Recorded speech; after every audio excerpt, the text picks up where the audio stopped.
Hello and welcome to this week's episode of Future of XYZ, presented in partnership with Rhode Island PBS. This week, we are talking about the future of snow sports. And with us is our guest, Mark Sullivan. Mark, thank you so much for joining us. Thank you for having me, Lisa. It's quite the honor. I have to be really candid about that. The honor is actually ours. We're going to talk about snow sports, but you've been in the field for over 30 years. You started in the early 90s as a professional snowboarder, grew up on the East Coast, have lived all over the place. You've been a commentator for the Olympics and for some of the other major events in snowboarding. You founded a number of companies including an incredible podcast that are all based around snow sports and snowboarding particularly. But perhaps most of all that most people know would be the founder of Snowboard magazine, which obviously was in 2004. So you've been at this a while. So I think honestly, the honor is ours. Well, thank you for the kind intro. Well, I mean, it's so fascinating because in the course of this time, you've seen a lot of changes, and I want to give us a chance to explore those. But I think, as I like to do every week, is grounding our listeners and our viewers in kind of the definition of what the topic is. And I think many of us would assume, like, we think about skiing, we think maybe ice skating, hockey, but like there are a lot of snow sports. How do you think about snow sports? Well, I mean, from a technical perspective, snow sports are sporting activities that take place on snow. So for me, it's snowboarding or skiing, but I mean, really that extends out to pond hockey or ice skating or luge, bobsled, whatever. There's a lot of winter Olympic sports that are maybe a little bit on the fringe, but certainly those are snow sports as well. Yeah, curling, for instance. Not a lot of recreational curlers, but who knows? Maybe we'll start a pond curling league near you. Only if we have winter still, but we'll get to that. Don't want to jump at that. Yeah, so I mean, I think it's really any kind of like recreational activity you're going to do when it's cold outside or in a cold environment. Maybe that would be like a 30,000-foot broad brushstroke view of winter sports. But that's not really the way that I define it today. I used to think it was all about... Tell us more. Okay, so I used to think that the sport was about progression in terms of like in my life, first I started linking turns and then catching airs, and one thing led to another, but it was always about taking these baby steps forward with a sport. And that could be in terms of tricks or jumps or terrain or even like travel and adventure and going to new places I hadn't been to. And so it was always about kind of finding this progression. And more recently, I found that winter sports, and through a lot of practice at it, that it's actually kind of a gateway to presence. A lot of people practice yoga to achieve presence.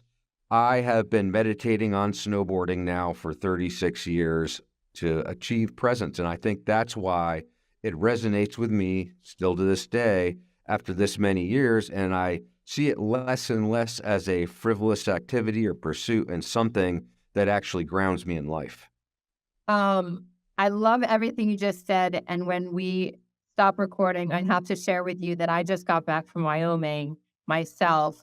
And the conclusion that you've just drawn is what I was talking to my friend about. So I couldn't agree more. It's powerful. As we think about kind of the sport, I've been really surprised. I used to work for Adidas as a sporting goods company, and I've been really amazed, despite climate change, which again we will speak to. But the category of sports, winter sports apparel and equipment is actually growing. It's growing quite quickly. The U.S. is the largest market, followed by Europe, followed by Asia Pacific, but Asia Pacific is the second fastest growing. I mean, what's amazing to me about the size of the market growing almost 10% anticipated over the next 8 years and reaching, it's a $14.5 billion business now and is going to grow 10% nearly. I mean, this is an incredible trend. What do you attribute it to? I mean, from my perspective, it's, I don't know. I have theories, but what are yours? Well, you just asked me this question. I haven't really thought about it, but really what comes to mind first would be just I'm not sure what the right word would be, but I'll make one up in lieu of that, which is the casualification of the world. In terms of, it used to be you'd wear a suit to work and you'd have casual Fridays and, put on your jeans on the weekends or something like that. And now it's kind of t-shirts and jeans 24/7 for people. And so really the fashion of winter sports now, it's not just for something you would do as a pursuit or something, you use for that sport. It kind of has bled into the rest of your life as well. And the fashion trends have kind of seeped both ways, both from, it's gone both ways. Like the fashion trends have gone into winter sports, and those have kind of added functionality to those fashion trends and spit them back out into the real world where they're functional in the cities and in the country and on the mountains too. It's so interesting. I hadn't thought about that. It becomes a lifestyle in its own Exactly. way, whether there's snow or no snow.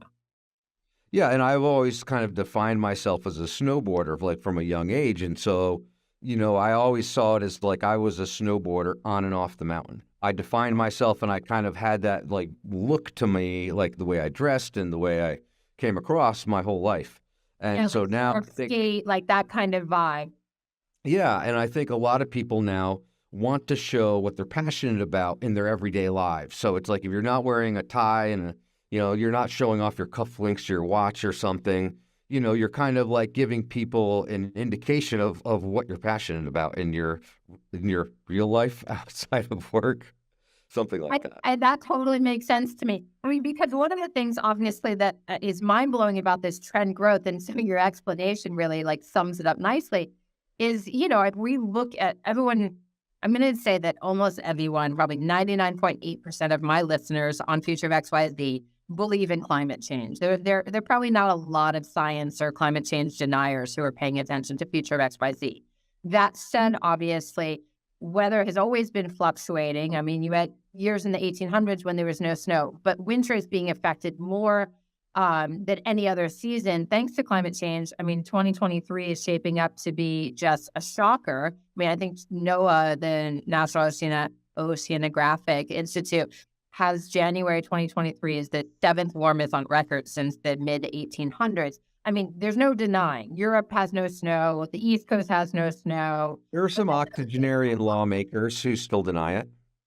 Yeah, they're not probably listening, but yes, there are lots of people who deny it, which is completely bananas. But let's just say climate change is real. I mean, how is weather affecting the future of snow sports, in your opinion? It is going to have a dramatic effect. In fact, it will probably have the largest hand in terms of shaping the future and viability of winter sports overall. So, I mean, here's some statistics for you. We have like current levels of emissions, but that's leading to climate change.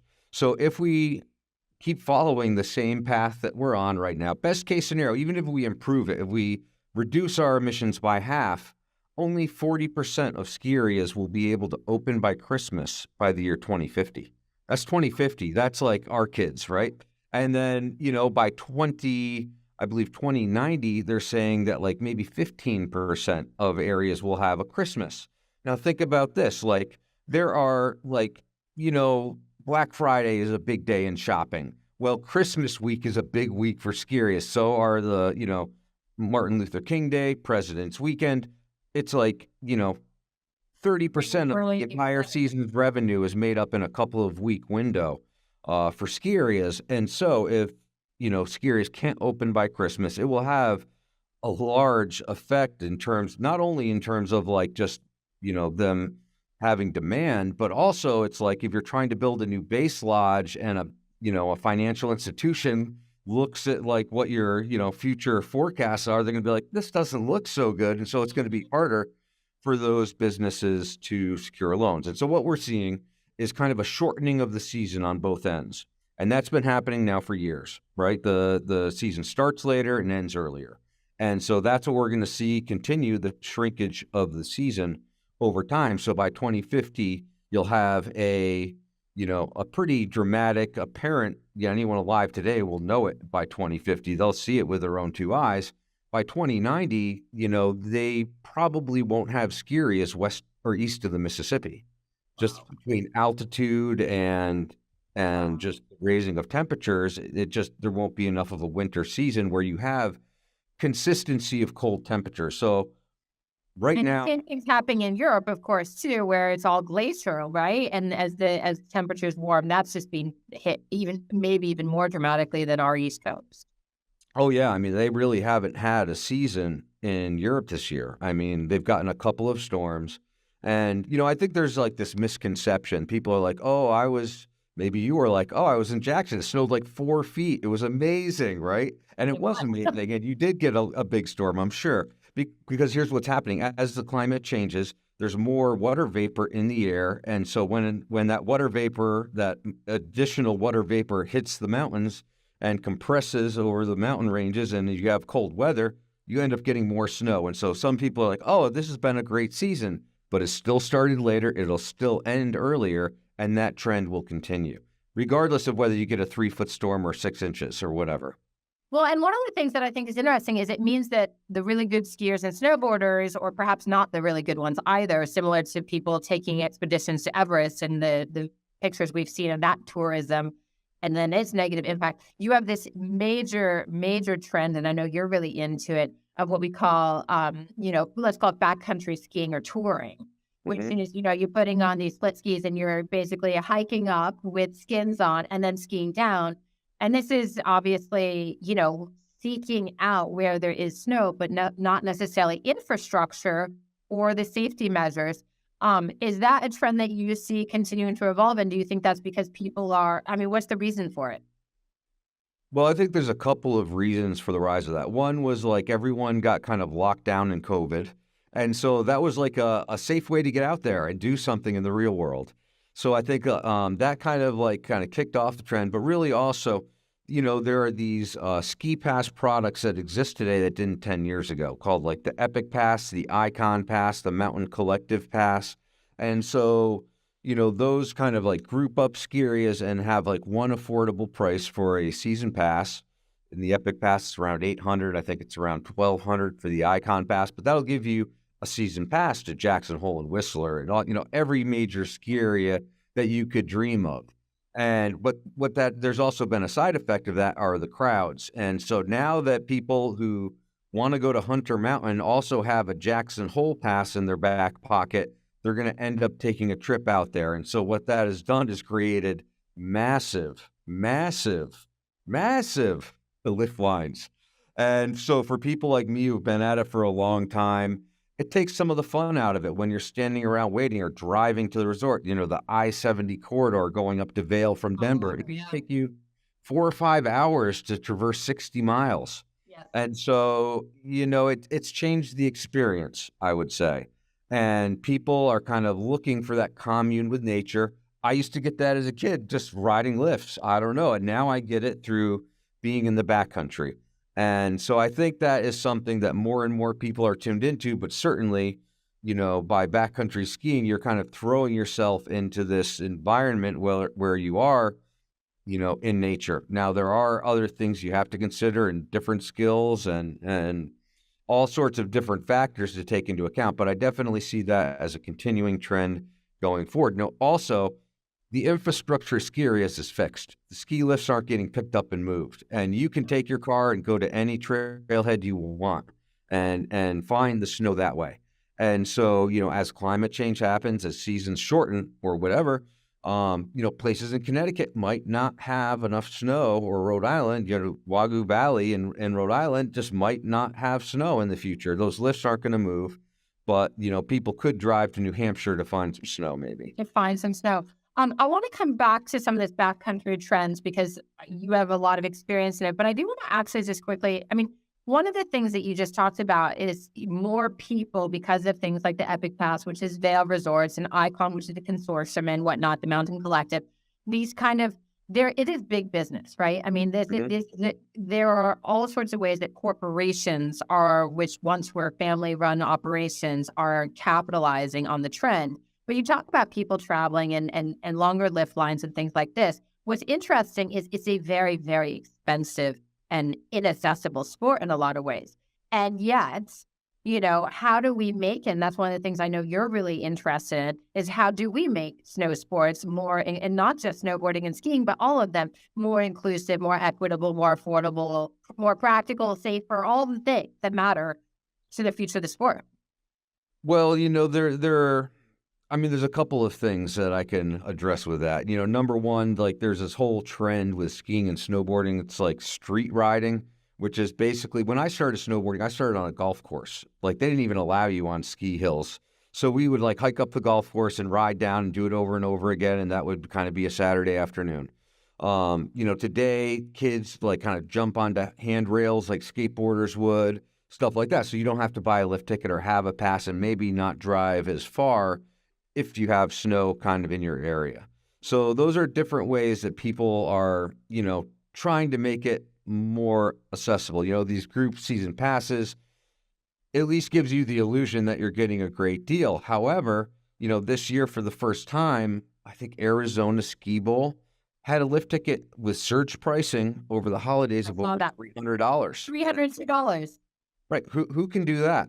And it's like, oh, now you're going to learn how to ski. Think about if you're like learning how to ski. And that's the big challenge right now is like, if you're already a dedicated skier, it makes sense to you to spend $800 to get a season pass to 50 resorts. If you've never skied before and a lift ticket is $200 or $300, are you going to pay for the lift ticket, the lesson, the rental equipment, the travel to the mountain, the hamburger in the lodge, all of these things? And it's like, oh, you're going to spend $1,000 for a weekend to decide whether you like it or not, And so that to me is like kind of one of the big threats is like just getting people involved, getting their foot in the door to see whether they even like that. Because certainly, I would say that just like the speed, the risk, all of these things, they kind of come together with like gravity and everything, and it gives you a sense of freedom. And so when you get to that point where you feel that freedom and not the pain from all the crashes you took to get to that point, you start to connect and become a skier or snowboarder. But it takes a few days in either case to get to that point where you really want to, say, go all in on a sport like that. So that's one thing. Another thing that I think is kind of a threat is just the expense of living in these places. It used to be that like all of the Olympians were like kind of like the son of a maintenance worker on the ski lifts or something like that. A kid who had like the chairlift as a babysitter growing up.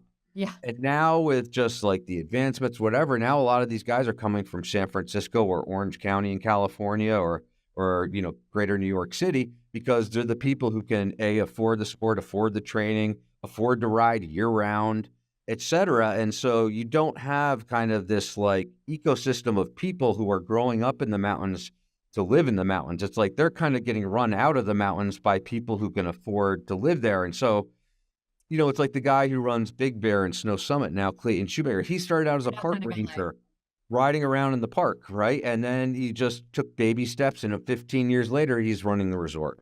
And so you don't have this kind of feeder system of like snowmaker to CEO that kind of was the trend for a long time. And so I think that is kind of a threat to the long-term viability of skiers as well as just having people who have spent their lives and have a vested interest in its success. Well, my head's going in lots of directions, and as anyone watching, listening, and I know this is a candid, kind of conversation as it evolves. I mean, I want to get to the place where you've created something back in 2008 called, it's in Alaska, which I know you say is like the deepest out of the best mountains. I know you're like a huge fan. But obviously, Tailgate, Alaska has been many times over named among the number one, number two biggest, best, most exciting sporting events in winter sports. You brought thousands of snowboarders and skiers from around the world, including Olympians and everything else. You do this for 10 days every year. Talk to me a little bit about how that came to pass and really what the vision of it is as a way to mitigate, I think, or maybe not mitigate, but some of these kind of issues that you're talking about. Well, it wasn't started because of climate change, although now that climate change playing right into my hands, Lisa. But anyhow, no, it started basically, I started Snowboard magazine and built it and sold it. And I had, it wasn't kind of like this incredible payday where I would retire forever, but I was like, okay, I just worked 7 days a week for years. I'm going to go on the best vacation I could imagine. That was heli skiing in Alaska. I'd already done that a couple of times before, and I went up there. And when I got there, I found that I was basically one of like 15 people. There was a group from Chamonix, a group of big wave surfers from Hawaii who were into it, and then a couple of film crews of skiers and snowboarders just filming video parts like movies. And I went up, and then one of the riders like got slightly hurt, but not hurt enough to take him out of the off the mountain. And so we ended up like heli skiing with one of the best riders in the world. And I'm driving back to the airport, and I'm like, wow, I have to figure out a way to share the best experience of winter sports with more people. And that was kind of the seed that was planted to start the event. Now, it took a while to figure out what that event was to share it with more people. But what I came up with essentially was a tailgate party in the backcountry of Alaska. And so I plow out a parking lot. It's based on like the first bush plane airstrip in Alaska. So there's an airstrip there. We plow it out in the wintertime, and people camp out in RVs, and they can camp out in tents. Some people have camped out in snow caves and stay there for 10 days. And so the idea there is that you have access to a stable snowpack, some of the best snow in the world, and also an area equivalent to significantly larger than every ski area in the world combined directly from this parking lot. And so literally, just right in front of you, you have like Jackson Hole and Snowbird and Palisades just right there in front of you. And that's just one view.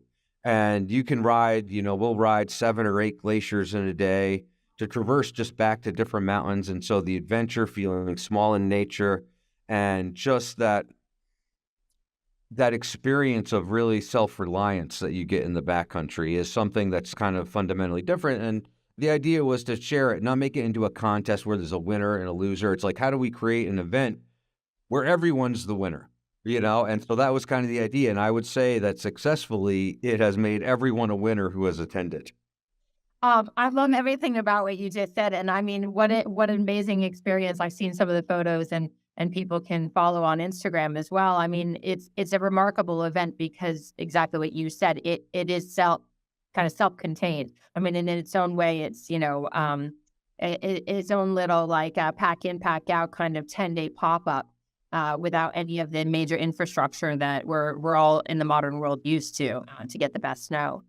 Yeah. I mean, I think one of the things that, there's lots of aspects of the industry, in terms of material innovations, in terms of just, sustainability and how like snowmaking. I mean, there are lots of things that we can imagine are changing and trending. But I think as we think about wrapping up, I'm curious what you think are kind of like the top 2 or 3 things that you think are going to happen in the next 5 to 10 years as far as like the future of snow sports that are really going to drive change? Well, with the changing environment of winter, let's say, I think that, there will be technological innovations that have a large impact on the sport. Right now, there's a chemical additive they put into the water that they make snow out of called Snowmax. And Snowmax allows you to blow snow at 36 degrees. I have not seen an environmental study on Snowmax. I have no idea how we're polluting the environment like that. But the almighty profitable dollar is what matters here, Lisa. So Snowmax allows people to make more snow, but certainly we're seeing trends in terms of snowmaking, in terms of trying to extend the season, and then also develop things around winter sports that will keep that value there in those towns and the real estate, because certainly as resorts role in the environment changes, or in terms of like real estate and everything else that, that resort towns contribute to the world, they're going to have to come up with other ways to make themselves viable in the future. So you're going to see more alpine slides and more stuff like that. I'm hoping that we're going to see technology evolve for synthetic snow, other things you can blow besides chemicals onto, mixing with water and then having them go into your watershed, that kind of thing. But I would say that, technology is going to have to work in terms of like keeping that viability of the sport as climate change happens. I think climate change, I think everyone agrees, at least participants in winter sports agree, that climate change is real. And that being a fact, technology is maybe one of the things that we can utilize to keep these sports interesting and viable, and a good outlet for people to find presence in their lives. I'm gonna wrap with that because I think it's kind of brilliant, and it certainly also the last question is going to be, "What's your hope?" And I see it. I mean, and I agree. We have to think about how technology can preserve. I mean, it's a great hypocrisy that we get out into the nature to enjoy it, to be present, and yet we're polluting with the way that we have to maintain It, in a lot of what we've it's already done. It's a vicious cycle. it's kind of crazy because it's like, the people are like, oh, I like winter sports. I'm really into it, except that winter sports participants are some of the biggest polluters out there in terms of carbon emissions. We drive hours each way to go to ski areas. We get on planes to fly around the world to find the ideal snow. And it's like if you're living in New York City and taking the subway to work every day and home, you're not really creating nearly the carbon impact that other people are doing. And it's kind of, ironic because there's a lot of virtue signaling in the sport. Like Aspen's like, oh no, we have like a fully green, our town is fully green. And it's like, yeah, but you have 12 private jets idling on the runway and 30,000 square foot house that are unoccupied 90% of the time. And so I think that to take a real look at the real impact and not just do what makes you feel good, but really kind of look at what it's going to take to make an impact. And really it is our opportunity to reduce our emissions and, that will have an impact on climate change, which if you want to be a skier on the East Coast or your grandkids to be skiers on the East Coast, you know, it, it serves you well to look at all of the things that you're doing to have an impact on the environment. Mark Sullivan, founder of Snowboard Magazine, host and producer of the Snowboard Project podcast, founder of Tailgate, Alaska, among many other things. Thank you for joining us on Future of XYZ, talking about the future of snow sports. It's been enlightening. Thank you, Lisa.